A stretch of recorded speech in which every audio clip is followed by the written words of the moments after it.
Bueno, pues esta mañana me detengo en una conversación con el Procurador Fiscal de la Federación, a quien le aprecio mucho que esté aquí y sobre todo su paciencia, porque habíamos acordado una hora más temprana, pero pues este programa Procurador no tiene palabra de honor y se nos fue pasando las entrevistas que hemos tenido que han sido fuertes. Y bueno, pues estamos ahora en la posibilidad de conversar, como lo hemos hecho en otras ocasiones, de temas muy importantes. Carlos Romero Aranda, gracias por estar aquí esta mañana y muy buenos días. Muchas gracias, Carmen. Un honor, como siempre, estar en tu programa. Muchas gracias, Carlos. Y bueno, pues sí, estamos siguiendo de cerca este momento tan particularmente importante para la cuestión fiscal. En tu carácter de procurador fiscal de la Federación, bueno, pues tenemos varias preguntas que formularte. Déjame tomar el hilo para entrar en materia de lo que leímos y seguimos de cerca. Declaró en conversación con Reuters la titular del SAT. Hay que decir que Raquel Buenrostro pues ha hecho señalamientos sobre ha descrito una nueva circunstancia, digámoslo así. Está hablando de una especie de cruzada para que la ley fiscal se aplique realmente de forma mucho más fuerte. Y bueno, pues la jefa del Servicio de Administración Tributaria le ha dicho a Reuters que las anteriores administraciones eran, pues, no usó la palabra barco, sino indulgentes, digamos, ¿no? Indulgentes con las firmas más poderosas del país. Y bueno, pues esto desde luego ha causado impactos importantes a las finanzas públicas nacionales. Esta nueva circunstancia que se está viviendo sería imposible de imaginar sin la participación de la Procuraduría Fiscal, del Procurador Fiscal de la Federación, porque se está recurriendo, digamos, a elementos legales que invitan a cumplir, digamos, las obligaciones fiscales. Si ese es el esquema, procurador, cuéntanos cómo es que lo han concebido, qué es lo que están haciendo específicamente y con qué resultados, sobre todo. Mira, Carmen, esto antes que nada es una instrucción del señor presidente que tenemos que acabar con la defraudación fiscal.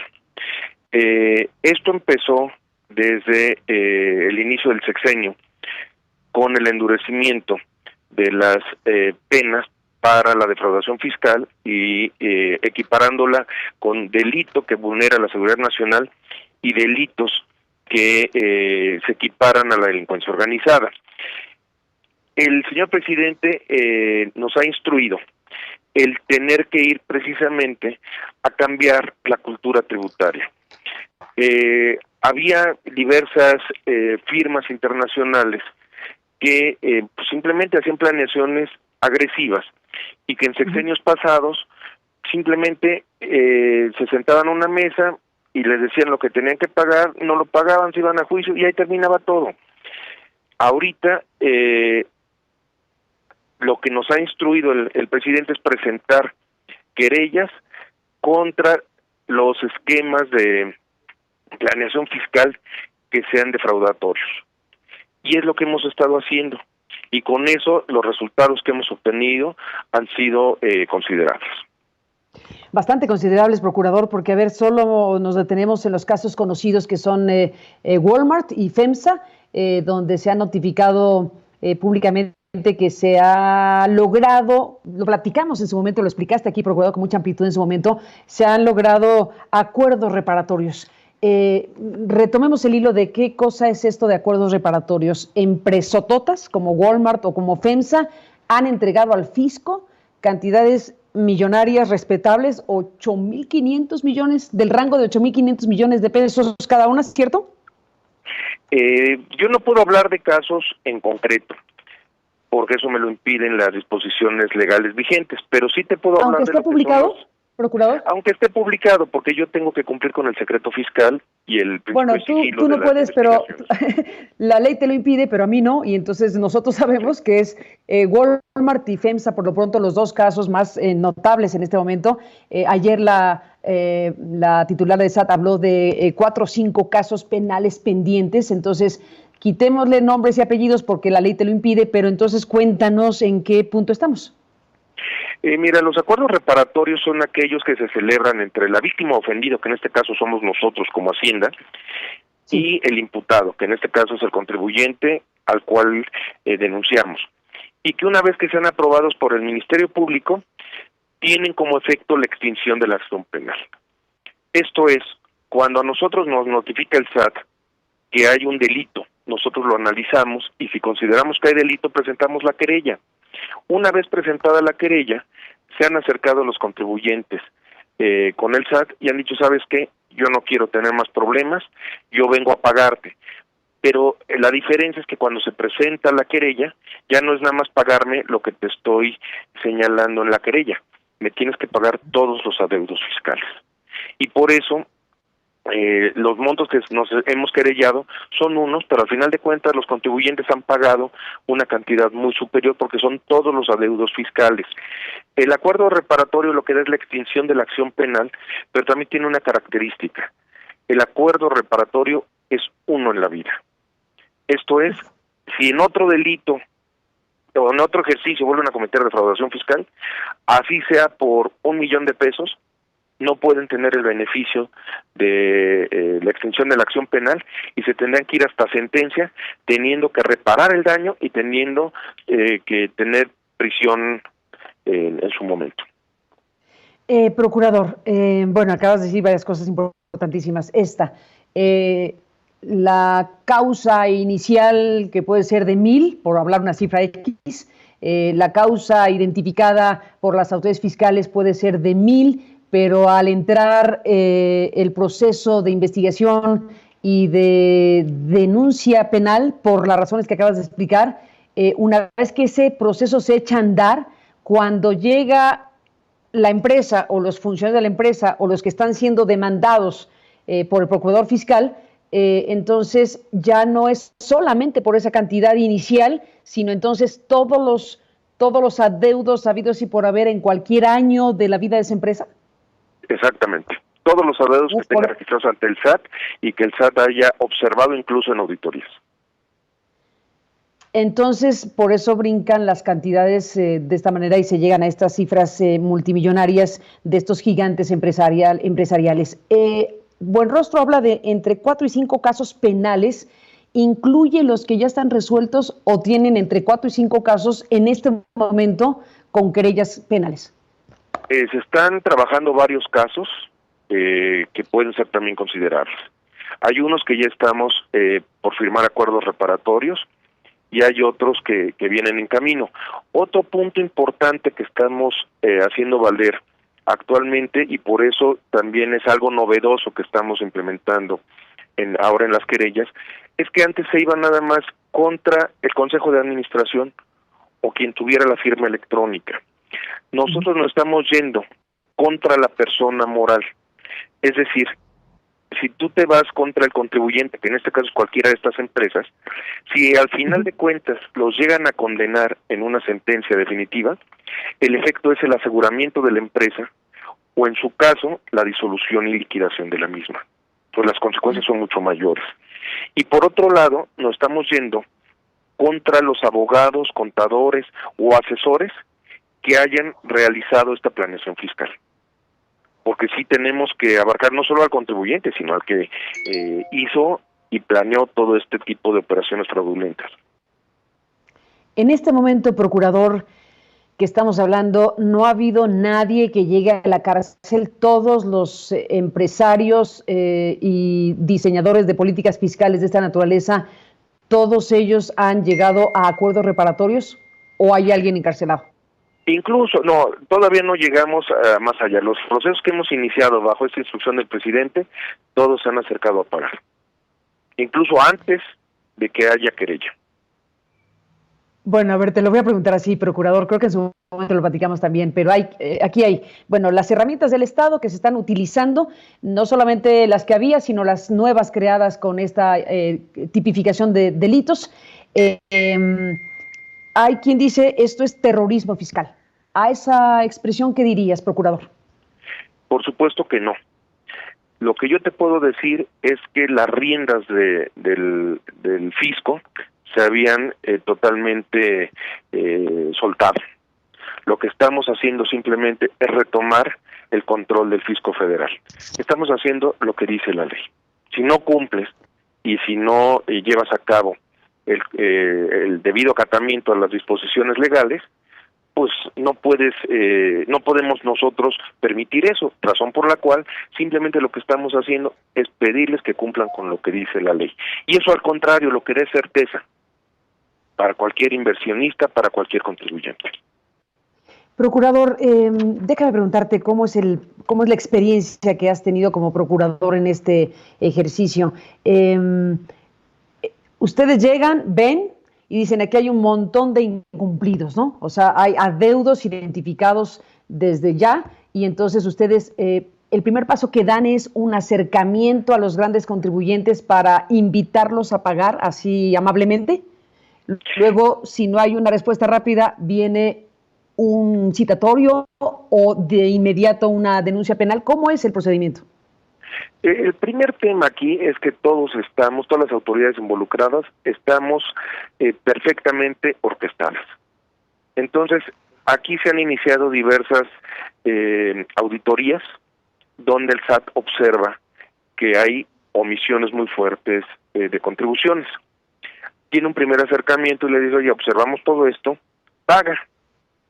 Al no pagar o al no haber un acercamiento o una voluntad de pago, simplemente nos dan vista a nosotros para formular las querellas respectivas. Formulamos las querellas y en ese momento es cuando dicen, ¿qué crees? Siempre sí te pago. Entonces, no hay mayor ciencia en todo esto, ¿no? No, pues claro que no. Ahí lo que veo entonces es que los acuerdos reparatorios se dieron o se dan hasta que se presentan las querellas penales, las denuncias penales. Claro. Es precisamente una solución alterna de una controversia penal.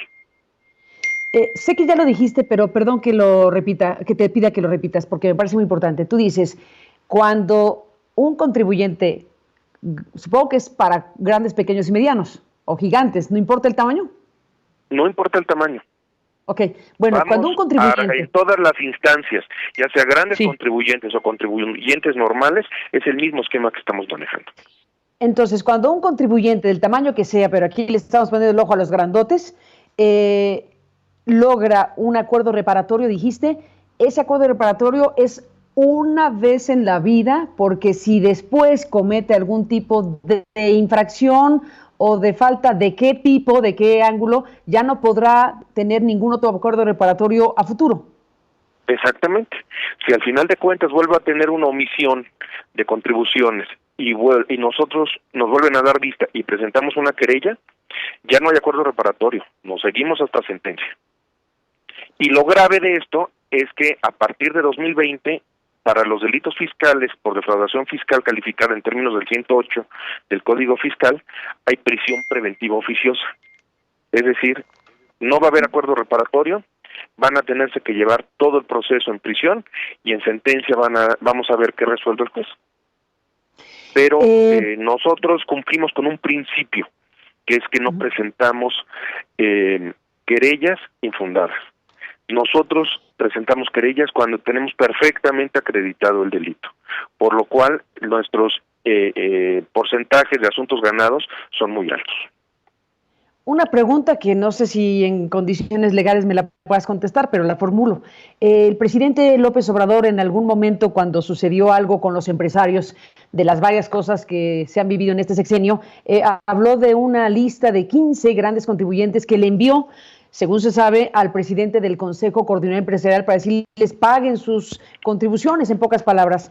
¿Esos 15 grandes contribuyentes son de los mismos que estamos hablando ahora? Mira, lo que yo te puedo decir es que estas estrategias y esta manera de ver las cosas y este grupo encabezado por el señor presidente de la República lo venimos trabajando desde el año pasado. Entonces, digamos que estas son, o lo que mencionas, son algunas circunstancias políticas que se dieron. Este grupo es técnico y este grupo ha estado trabajando directamente a las órdenes del presidente de la República. Una pregunta, procurador, de tu experiencia en este momento, ¿cuál es el tipo de conductas de omisión o de engaño o de qué naturaleza para poder entender qué tipo de de elementos han surgido en el comportamiento fiscal, digámoslo así, de estos grandes contribuyentes, varios de los cuales son pues transnacionales, hay que decirlo, de cómo se comportan en México, firmas de muy alto impacto a nivel transnacional. ¿Qué cosa se ha hecho? ¿Se omite, se miente, se va a paraísos fiscales? ¿Cuáles son las conductas? El delito propiamente es el que con uso de engaños o aprovechamiento de errores omite total o parcialmente el pago de una contribución. Y eso es lo que nos hemos encontrado. Un engaño en una venta, se simula el que se vendió a un precio muy menor a lo que se vendió. Al momento en que se hace un avalúo, resulta que es un precio 100 veces mayor y se determina el impuesto omitido, pero nosotros ahí podemos cuadrar precisamente la defraudación fiscal. En otro de los casos donde no registran todas las operaciones que tienen y hay mucho mayores actos o actividades grabadas para efectuar el impuesto al valor agregado, lo mismo, el que con uso de engaños o aprovechamiento de errores, o los que se llevan a paraísos fiscales y no pagan las contribuciones respectivas y nunca pueden acreditar que pagaron allá el impuesto respectivo. Autoridades coordinadas, has dicho, procurador. En este esquema participa, pensando en los paraísos fiscales y en las herramientas que tiene esta herramienta del Estado, la Unidad de Inteligencia Financiera. ¿En este tipo de circunstancias participa? Sí, con la UIF tenemos una comunicación permanente, lo mismo que con el SAT y con Consejería Jurídica. Entonces estamos caminando perfectamente orquestados, dirigidos por el presidente de la República, y nos ha dado muy buenos resultados. ¿Y cuánto dinero han recuperado para las arcas nacionales? De los números más fuertes que se han mencionado, llevamos cerca de 30,000 millones de pesos. Te recuerdo a lo mejor un caso que no fue muy sonado últimamente, pero el señor secretario y tu servidor lo dimos a conocer en diciembre del año pasado, donde una empresa se acercó, obtuvo un acuerdo reparatorio y pagó 2,000 millones de pesos. 7 empresas del ramo acerero. Entonces, sí, esto viene desde el año pasado y lo fuimos llevando, y que ahorita al final de cuentas dio estos resultados, ¿no? Bueno, si nos atenemos a lo que dijo Raquel Buenrostro, como decíamos en las declaraciones de las que hablamos hace rato, ella dijo que, 4 o 5 casos penales en este momento, y habló de sectores de la industria, sectores económicos, acerero, automotriz, minero, energía, incluso más temprano Enrique Galván Ochoa dijo, pues todos.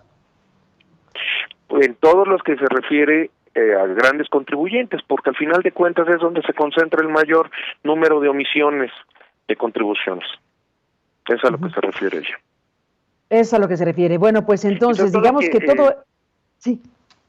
Tienen un denominador común, que son las firmas de abogados que proponen estos esquemas defraudatorios. Ah, o sea, cuéntanos tienen eso, el mismo procurador. apellido. ¿El mismo apellido Entonces, de abogados? Pues podremos decirlo que sí. Entonces, o sea, ese ¿despachos es de abogados exprofeso dedicados a esto? Claro. ¿La ley te impide decir quiénes? Sí. También, Sí, yo no pero puedo decir digamos, quién, pero al final de cuentas son despachos de abogados que se especializan en estos esquemas de defraudación fiscal, llamados elegantemente planeaciones fiscales. Exactamente. Oye, y dijiste hace un momento, procurador, que la nueva ley permite no solamente ir contra las personas físicas, etcétera, sino contra las empresas y contra los que diseñan los esquemas de ingeniería fiscal, llamémoslo así. Claro, claro. El Código Fiscal nos los permite y el Código Nacional de Procedimientos Penales nos los permite. Bueno, pues procurador, este es un momento importante en esta materia, del cual seguiremos hablando si tú me lo permites. Te aprecio que nos hayas tomado la llamada esta mañana. Como siempre es un honor, Carmen, muchas gracias por todo y muchas gracias por poderme permitir transmitir esto a tu auditorio. Al contrario, estaremos en contacto para seguir haciéndolo. Carlos Romero Aranda, gracias por estar aquí esta mañana. Muy buenos días. Gracias al procurador fiscal con este tema, pues sí, ahí está lo que está sucediendo en este momento con nuevas herramientas legales.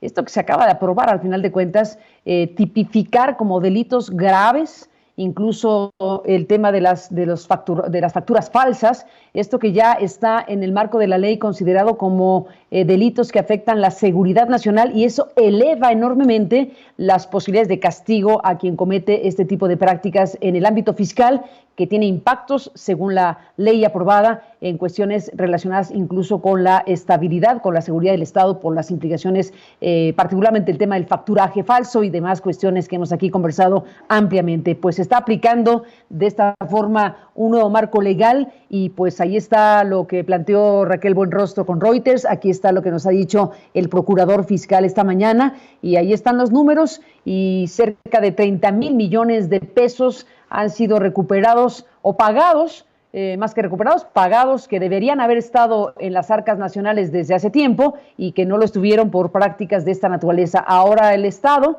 está pues recuperando estas importantes cantidades. Así que pues ahí está la explicación que hace el procurador fiscal esta mañana en este espacio. Son las 10:55, tiempo del centro, se nos acabó el tiempo y nos faltan cosas. Buzón de voz. Envíanos un mensaje de voz por WhatsApp al 557432